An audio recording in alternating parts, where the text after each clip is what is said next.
Halo semua, balik lagi di Sumur Gadget. Oke, di video kali ini seperti yang kalian lihat, gue nggak akan ngebahas HP dulu nih, mainkan sebuah tablet yang paling powerful sampai saat ini.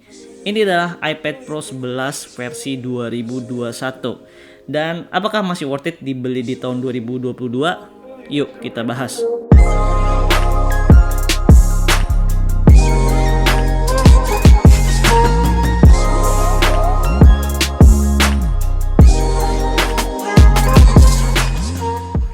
Sekarang kita bahas dulu dari desain deh.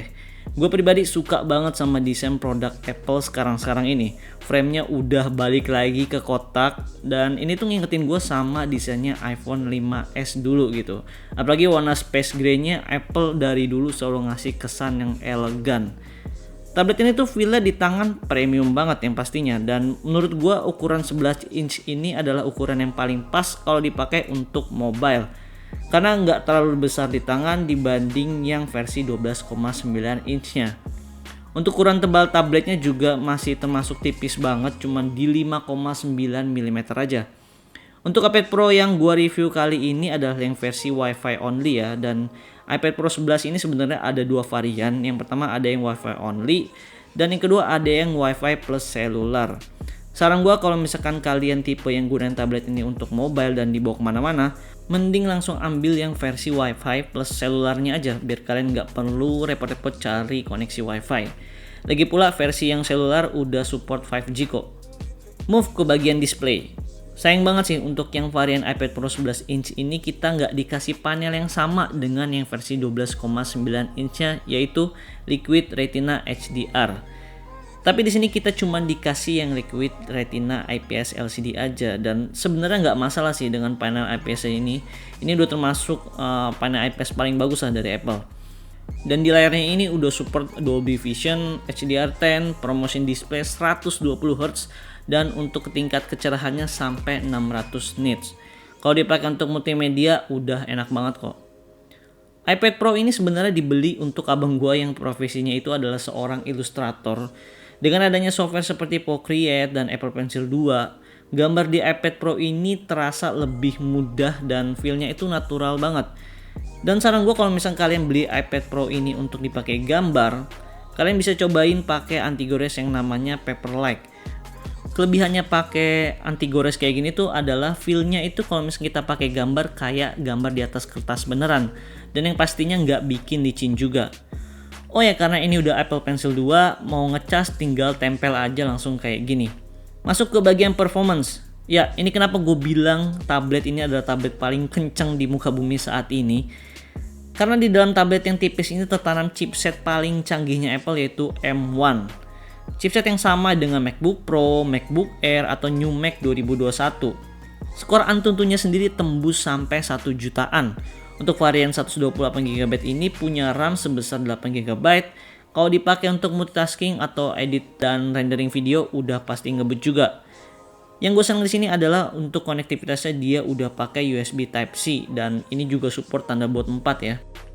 Dengan adanya USB Type-C ini seenggaknya udah lebih universal dan gampang gitu kalau mau colok hard disk atau SSD eksternal. Dan kita nggak perlu repot-repot bawa kabel banyak kalau dipakai untuk mobile. Untuk performance gamingnya gue rasa udah nggak perlu dipertanyakan lagi. Game sekelas Genshin Impact udah bisa dimainin rata kanan tanpa adanya frame drop sama sekali. Dan adem juga gitu.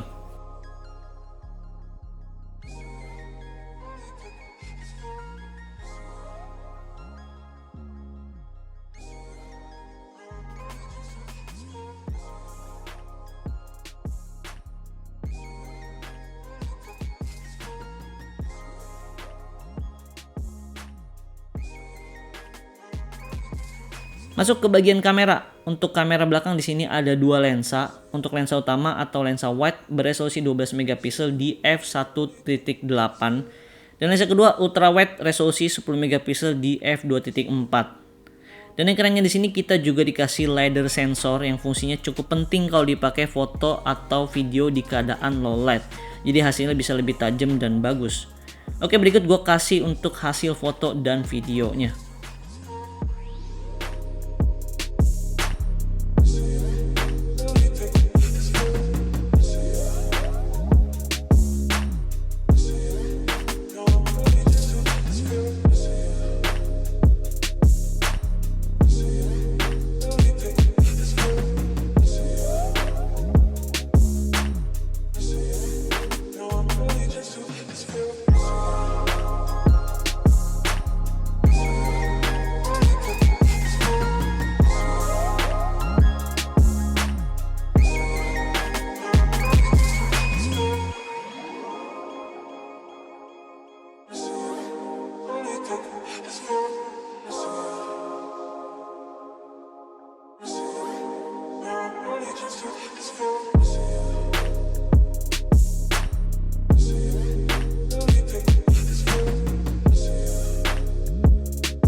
Masuk ke kamera depan.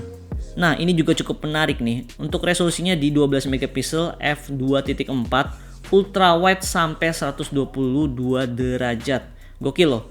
Dengan adanya kamera ultra wide ini di iPad Pro 2021 ini jelas ada fitur yang namanya center stage. Jadi kalau kalian pakai aplikasi FaceTime, kameranya akan ngikutin kalian kalau kalian gerak ke kanan, ke kiri, atau ke atas dan ke bawah gitu.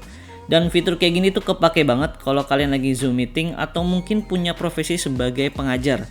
Jadi kalian tinggal taruh aja iPad-nya di tengah dan kalian bebas deh tuh bergerak ke kanan, ke kiri, biar kamera dari iPad Pro ini yang ngikutin kalian. Keren banget sih ini. Sebenarnya fitur kayak gini wajib dicontoh sih untuk smartphone di tahun 2022.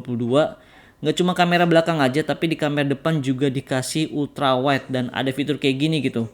Bakal lebih menarik sih pastinya. Oke, move ke bagian sound quality. Untuk speakernya sendiri di sini udah stereo speaker dan ada 4 buah speaker di dalam iPad Pro 11 2021 ini. Untuk kualitasnya sendiri gua rasa ini udah imersif banget. Bassnya bulat, vokal, treble, clarity semuanya rata bagusnya.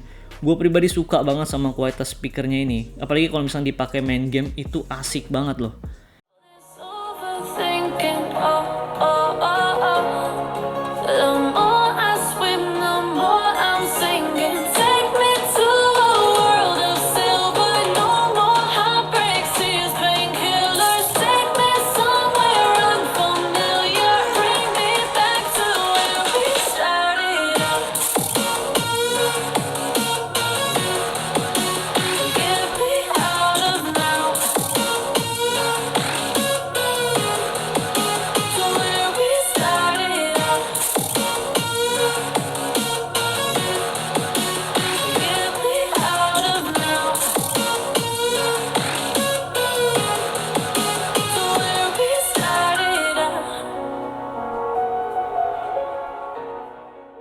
Lanjut ke bagian security-nya, ini juga udah pakai 3D Face Unlock, bisa unlock multiple angle juga, dan yang pastinya udah secure banget.